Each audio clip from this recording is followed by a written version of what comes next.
Merci beaucoup. Et puis, vous avez évidemment remercier les organisateurs de la session Histoire d'architecture pour l'organisation de cette journée et puis de m'avoir invité à venir présenter un sujet qui est en fait un sujet qui est issu d'une campagne de protection que nous avons menée donc, à la DRAC Bourgogne-Franche-Comté en 2018, qui a conduit en fait à la protection de plusieurs bâtiments que je vais vous présenter aujourd'hui, et qui en fait a été une occasion un peu unique d'étudier des bâtiments qui jusqu'à présent n'étaient pas du tout identifiés et connus pour leur histoire spécifique. Je vais développer ce sujet. En fait, les édifices que vous allez voir localement disons, ont été conservés, mais on avait perdu leur histoire. On avait perdu leur histoire tout simplement parce que les archives, parce qu'il a été question d'archives hier, justement, c'est une question qui a été cruciale sur ce dossier. Les archives liées à l'histoire de ces bâtiments se trouvent dans les fonds des archives nationales, dans les fonds du ministère de l'Agriculture. Et vous allez comprendre pourquoi. Et donc, pour cette raison, finalement, l'histoire s'était perdue localement, puisque nos archives départementales et municipales, tous les éléments qui pouvaient documenter ces bâtiments n'étaient pas conservés. Alors, le sujet dont je vais vous parler aujourd'hui, en fait, concerne les bâtiments qui se trouvent donc dans le département de la Haute-Saône. Alors, je vous ai fait une petite carte rapide, voilà, pour quand même pouvoir tous localiser. Et je vais parler plus spécifiquement d'une commune qui se trouve à l'ouest de Vesoul, le chef-lieu de ce département. Voilà, donc ce qui est important dans cette commune de Port-sur-Saône, c'est que donc la Saône qui la traverse a toujours été forcément a eu un rôle économique dans cette commune. Et en fait, ce rôle économique dans les années 30 va se tourner autour de la question notamment du tourisme. Bon, il ne s'agit pas d'une commune très importante, c'est à peu près 1600 habitants dans les années 1930. Et vous allez voir que pour une commune de cette dimension, elle va faire l'objet d'une politique de construction en bois tout à fait remarquable et plus ou moins quand même inattendue. Et cette politique, elle est due à un homme dont on va parler aujourd'hui, qui s'appelle André Lyoté. C'est la personne que vous voyez sur la photographie à gauche. Et André Lyoté, donc, il est né à Port-sur-Saône. Son père est le maire de la commune de Port-sur-Saône. Et lui, donc, il va s'engager en politique très tôt, au Parti radical socialiste. Et il va avoir un certain nombre de mandats locaux, mais aussi, en fait, il va devenir sous-secrétaire d'État à l'agriculture entre 1936 et 1938, donc sous le Front populaire. Et en fait, voilà, en tant que ministre, sous-secrétaire d'État de l'agriculture, il va avoir dans ses fonctions aussi la gestion du service des eaux et forêts. Donc, évidemment, en venant d'une région où le bois, la forêt voilà, un des fondements économiques de ce département, il va y être particulièrement sensible. Et il va mener en fait une politique en faveur du bois qui est à la fois favorable à son département, mais qui est aussi qui doit favoriser de manière générale l'économie du bois au niveau national. Alors pourquoi favoriser cette économie du bois? Là, je refais un peu un placement du contexte historique. En fait, dans les années 1930, l'économie du bois en France est en crise. Bon, c'est évidemment des crises très régulières et cycliques, comme vous le savez. Et d'ailleurs, je trouve que ce sujet, vous allez le voir, quand même trouve encore aujourd'hui des échos avec les questions actuelles. Et donc, en fait, dans les années 30, la filière bois rencontre de très grosses difficultés pour diverses raisons. D'une part, parce qu'en fait, on abandonne progressivement le bois comme matériau de construction en favorisant de nouveaux matériaux, comme notamment le béton ou le fer. mais on abandonne aussi ce bois dans l'ameublement, puisqu'on construit de moins en moins de meubles en bois massif. On va privilégier des plaquages ou contre-plaquages. On va aussi remplacer le bois de chauffage par d'autres énergies. Et puis, par ailleurs, en fait, c'est une période où on importe davantage des bois étrangers, notamment venus de l'Est de l'Europe, d'Europe centrale, au détriment du bois français. Donc, ce que va faire André Gueté en tant que secrétaire d'État, c'est d'essayer de mettre en place une politique pour contrecarrer cette crise du bois. Et il va mettre en place donc, un dispositif d'encouragement. Il fait d'abord notamment voter un budget de 45 millions de francs pour mener sa politique, ce qui n'est pas rien. Et puis, il va faire voter donc, une loi le 16 avril 1936 qui va permettre d'attribuer des crédits ou des primes pour encourager le reboisement, mais aussi l'utilisation du bois français. Alors, je vais détailler un peu ce que signifie cette utilisation, cet encouragement à l'utilisation des bois français, mais vous dire aussi qu'il va aussi négocier des droits de douane, c'est-à-dire faire en sorte que finalement l'usage des bois étrangers devienne plus coûteuse pour favoriser aussi cette utilisation des bois locaux. Alors, je fais un aparté, mais évidemment, on comprend bien que dans les années 1930, quand on veut favoriser l'utilisation des bois locaux, ce n'est pas dans une perspective écologique, hein, c'est vraiment une perspective économique uniquement, mais en tout cas, c'est tout à fait intéressant comme réflexion. Et donc, du coup, pour favoriser cet usage des bois locaux, ce que va faire André Gueté, c'est mettre en place un laboratoire de recherche de l'Institut national du bois. Ce laboratoire, en fait, doit mener des études qui doivent permettre de montrer les capacités du bois. C'est-à-dire, finalement, évidemment, ce que l'on reproche à ce matériau par rapport au béton, c'est le fait qu'il peut évidemment prendre feu plus facilement, éventuellement aussi pourrir ou voilà, être fragilisé par les infestations d'insectes ou de champignons. Il y a plein de raisons pour lesquelles le bois va avoir une connotation finalement négative dans la construction. Donc, l'idée est d'utiliser finalement de nouvelles performances techniques, de nouvelles manières de traiter ce bois pour lui donner des caractéristiques aussi performantes que celles du béton. Donc, c'est l'idée de ce laboratoire de recherche qui va d'ailleurs publier un guide formulaire qui s'appelle Le bois dans la construction, que je n'ai malheureusement encore pas retrouvé. Donc, si quelqu'un tombe dessus, je suis évidemment très intéressée. Et puis, par ailleurs, au sein de ce ministère, il va aussi mettre en place un service de l'architecture. Et ce service de l'architecture, en fait, il a pour charge d'étudier gratuitement tous les projets qui seront envoyés, à la fois par des collectivités ou par des particuliers, des projets de construction en bois, et dont le service de l'architecture se propose de faire des calculs de résistance et éventuellement de proposer des mises au point qui permettraient d'améliorer les capacités techniques du projet. Oui. Merci. Donc, voilà, l'étendue de cette politique. Et puis, alors là, je vous montre par exemple sur cette diapositive que, évidemment, la politique de valorisation du bois est passée par tous les aspects de cette valorisation, c'est-à-dire qu'il a aussi mis en place une collection éditoriale sur les forêts françaises pour encourager la visite des forêts. Finalement, bon, alors, dans les années 30 aussi, on va en reparler, mais avec les congés payés, on peut aussi profiter davantage de cet espace de la forêt. C'est aussi l'idée de cette politique, mais bon, je ne m'étends pas sur ce sujet. En fait, ce qui va être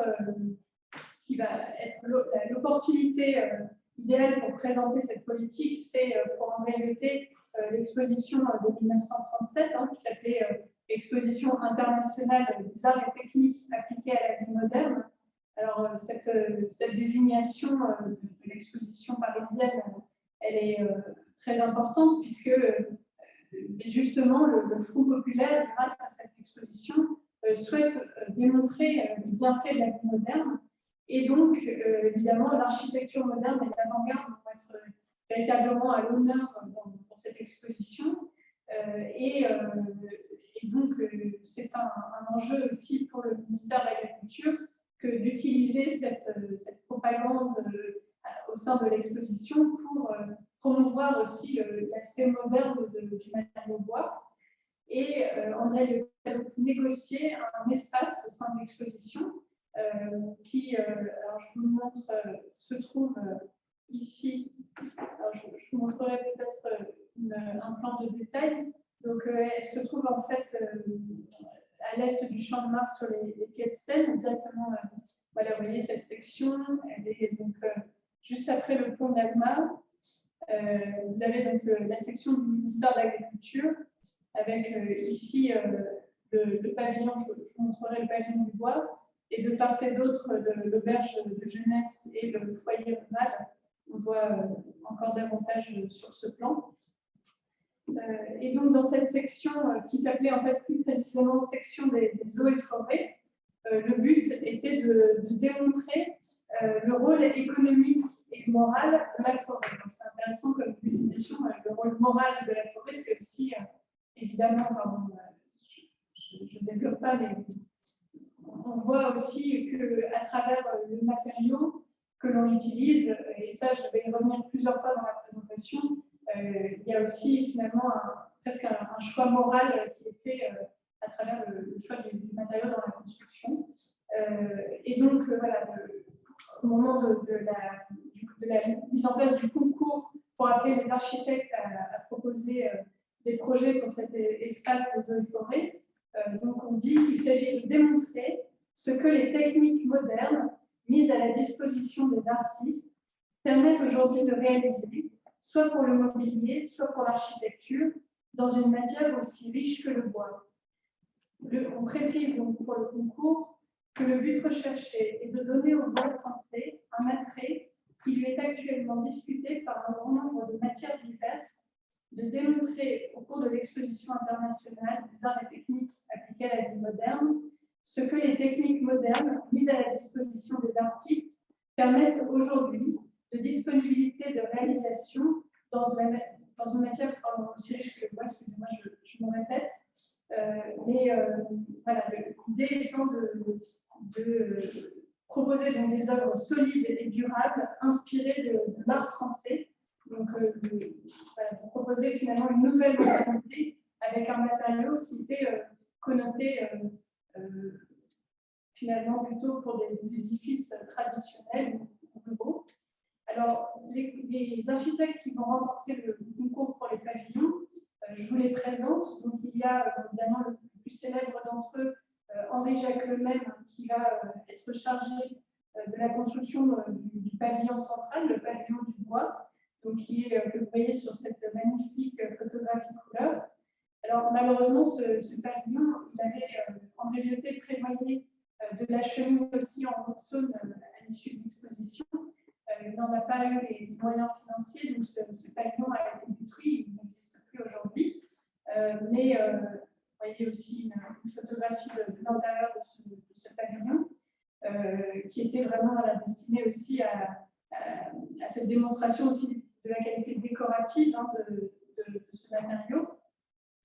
L'autre édifice, c'est le foyer communal.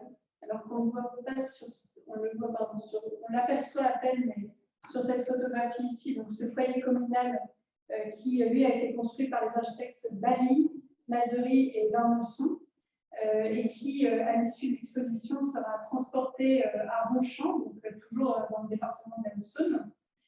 Et le troisième pavillon dont je vais parler plus en détail, qui existe toujours aujourd'hui, parce que malheureusement le pavillon de Ronchamp a été bombardé dans la Seconde Guerre mondiale, donc on ne le connaît plus aujourd'hui. Et puis donc ce que vous voyez ici sur cette photographie, c'est le troisième pavillon qui est l'auberge de la jeunesse, construite par les frères Martinier. Et puis, alors là, vous voyez l'autre côté, pas côté Seine, donc la façade principale aujourd'hui, que je vous remontrerai dans son état actuel.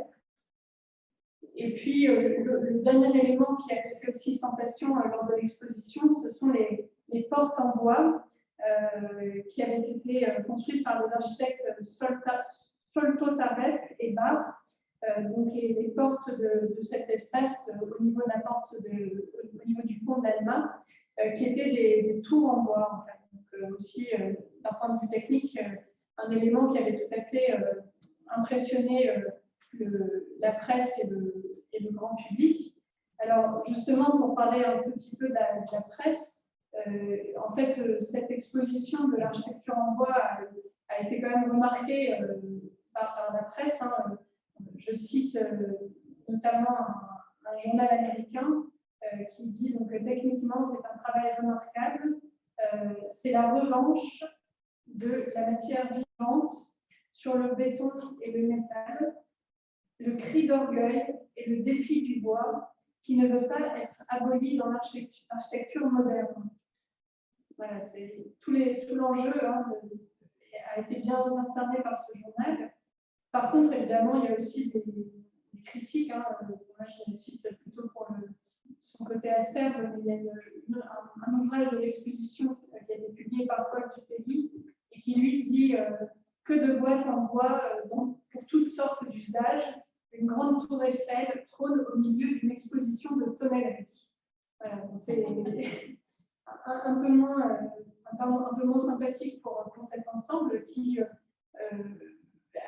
quand même coûté un certain, beaucoup d'argent à ce ministère de l'Agriculture, puisque en fait, la réalisation de tous les pavillons a coûté entre 18 et 20 millions de francs.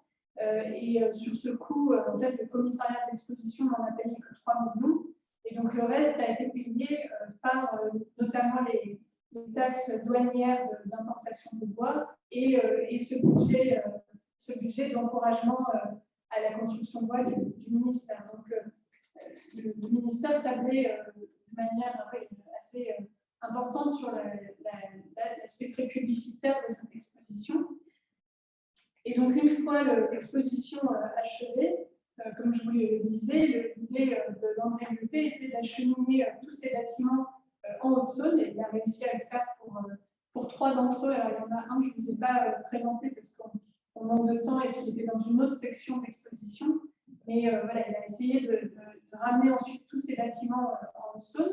Et donc, celui qui a été protégé en 2018, c'est celui-ci, entre autres. Je vous présenterai aussi 2 autres de cette campagne de protection anti-monument historique. Donc là, il s'agit donc de l'auberge de jeunesse. Donc, elle a été transférée en 1938. En fait, il y avait eu dès 1936 pour André Muté l'idée de construire une auberge de jeunesse dans sa commune. Et donc, il va finalement profiter de ces bâtiments construits pour l'exposition internationale pour aussi agrémenter sa commune de nouveaux bâtiments publics. Donc, l'auberge est reconstruite pour 300 000 francs. Et donc, elle est, là, je vais détailler un peu plus la technique de la construction, qui a été reconstruite à peu près de manière identique à la construction sur le site de l'exposition internationale. Donc, avec un soubassement, avec un coffrage en béton armé qui assure donc un cuvelage étanche pour le bâtiment en bois, pour éviter les remontées, les infiltrations, puisque on ne le voit pas sur la photographie, mais en fait, on est sur les bords de la Saône, donc dans un espace quand même relativement humide. Et ensuite, la maison elle-même est donc construite en demi-rondin de sapin écorcé mais non peluré, qui est ensuite traité avec un minifugage superficiel et de l'huile de lin bouillante. Donc tout ça, ce sont des techniques qui ont été expérimentées dans ce fameux laboratoire dont je vous parlais. Et ensuite, elle est assemblée à entaille par quart de bois. Donc c'est la technique traditionnelle qu'on retrouve dans assemblage de chalets, hein, la technique du FUS. Et puis, les rondins entre eux sont assemblés par rainures et languettes, c'est-à-dire en fait pour éviter qu'il y ait des rondins qui se déforment, qui remontent et qui fassent finalement laisser passer de l'air. On a aussi mis en place une technique de rainures et languettes pour les associer entre eux, pour éviter le retrait de ces rondins. Donc c'est pour la technique d'assemblage elle-même. Et puis pour l'ossature intérieure, celle-là fonctionne avec, je vais vous montrer voilà, une vue intérieure. Ça fonctionne avec une poutraison en sapin qui est moisée sur les poteaux. Donc, on le voit bien ici sur cette photographie. Alors, en fait, malheureusement, il y a eu des travaux dans les années 2000 qui ont aussi permis de préserver le bâtiment, mais qui, du coup, vous le voyez aujourd'hui, fait un peu disparaître certains éléments de décor qui se trouvent derrière le plaque-en-plâtre, mais qui, a priori, n'ont pas été détruits. Et voilà, donc là, grâce à cette photographie, vous voyez la technique d'assemblage. Et puis, un élément tout à fait intéressant, c'est aussi, donc, je vous parlais du fait qu'on a insisté sur l'aspect décoratif du bois. Et donc là, une des techniques qui a été utilisée pour cette auberge dans ses décors intérieurs, c'est un décor qu'on appelle de bois madré. C'est un brevet qui a été déposé par une entreprise qui s'appelle Vibo à Vesoul et qui avait mis en place des techniques qui permettaient un traitement imputrescible du bois, indéformable, et qui en même temps accentue les veines de ce bois. Donc ce qui est intéressant, hein, c'est qu'on insiste sur la modernité de ce décor de rainures du bois, et ça vous le reverrez aussi dans les édifices suivants. Alors, je n'ai pas tellement le temps de m'étendre sur la distribution, donc je passerai rapidement sur le plan. Mais quand même vous dire une chose, c'est que ce qui est intéressant aussi dans ce programme, c'est que en fait il s'agit dans cet édifice finalement d'un des premières propositions de programme d'auberge de jeunesse en France, puisqu'en fait les auberges de jeunesse c'est une typologie d'édifice qui est née en 1907 en Allemagne, qui en France ne se développe qu'à partir de 1929, d'abord développé par les démocrates chrétiens, et puis ensuite il va y avoir une version laïque de gauche de ces auberges qui va être créée en 1931. C'est plutôt cette mouvance que, évidemment, le Front populaire va encourager. Et donc, en fait, en 1936, on sait qu'il y a déjà 205 auberges de jeunesse en France. Mais en fait, la plupart du temps, on réutilise des châteaux ou des bâtiments qui ont une grande capacité d'accueil. Et on ne construit pas de programme à proprement parler d'auberge. Dans l'exposition internationale de 1937, justement, on va proposer deux modèles d'auberge de jeunesse, un modèle en béton et ce modèle en bois. Donc, c'est évidemment, en réalité, à tout à fait conscience qui est en train de proposer aussi peut-être une nouvelle typologie d'édifice qui finalement ne va vraiment se développer qu'autour des années 1960, où là, on va vraiment, les architectes vont investir aussi ce type de programme. Mais en tout cas, voilà, on est face déjà à la première auberge de jeunesse protégée au titre des monuments historiques en France, mais aussi voilà, les premières propositions de ce que pourrait être, d'un point de vue de l'architecture, une auberge de jeunesse. Alors, je continue pour vous présenter un autre édifice de la commune, qui est une école qui se trouve donc de l'autre côté de la Saône, toujours dans la même commune, qui elle n'a pas été, donc n'est pas un bâtiment d'exposition internationale, mais qui a été construit donc à la même date, puisque en réalité se disait évidemment proposons un programme dont toutes les communes ont besoin et proposons-le en bois pour les communes qui ont justement ce matériau à disposition. Évidemment, l'intérêt est économique, hein, de permettre des constructions scolaires en bois. Et donc, c'est ce que va proposer André Lyoté pour sa commune. En fait, il y a un premier projet qui est proposé en 1936 par un architecte du Rhône qui s'appelle Lanier. Et ce projet va être soumis à ce fameux service de l'architecture structure du ministère de l'Agriculture, et il va être rejeté. Alors, je vous cite les motifs pour lesquels ce premier projet a été rejeté, parce que ça montre voilà, tous les enjeux autour de ce matériau. Les plans et devis de l'école en bois à construire à Saint-Valère, c'est le nom du quartier, et dont l'approbation par le service de l'architecture du secrétariat d'État à l'agriculture conditionnait l'attribution d'une subvention de l'État au titre de la propagande du bois, sont récemment parvenus à ce service. L'examen qui en a été fait oblige à constater que les dispositions envisagées par l'auteur de ce projet, M. Lanier, architecte, n'assurent pas l'emploi rationnel et suffisant du bois dans la construction de ce bâtiment. Dans ces conditions, le projet ne peut bénéficier d'une subvention au titre de la propagande du bois. Donc, ce premier projet, dont je n'ai malheureusement pas de plan à vous présenter, donc, est rejeté puisqu'il ne montre pas justement la modernité de ce matériau. Et on va confier à un architecte des eaux et forêts qui s'appelle Metucci la réalisation de l'édifice. C'est l'édifice que vous voyez ici, qui a un léger accent régionaliste quand on voit ce clocher typiquement comtois qui surplombe cette école de la République. Et donc, on insiste sur cet édifice en expliquant qu'on a utilisé uniquement des bois des Vosges et du Doubs pour la structure et des bois du Jura pour une partie du décor. On explique aussi qu'on a su assurer un vide sanitaire pour ce bâtiment. Vous voyez dans le soubassement, que les murs sont étanchéifiés par un matelas de varech. On trouve aussi des solutions pour assurer la bonne isolation du bâtiment, que le bois a reçu un vernis spécial unifugié, que ce vernis a été expérimenté dans les laboratoires des arts et métiers. Donc, on prouve que cette école ne peut pas brûler. Et puis, on montre que tout est en bois. Donc, le mobilier, toute la structure, le décor, le mobilier, le chauffage de l'école. Et puis, vous voyez que, encore une fois, le bois doit être un élément décoratif.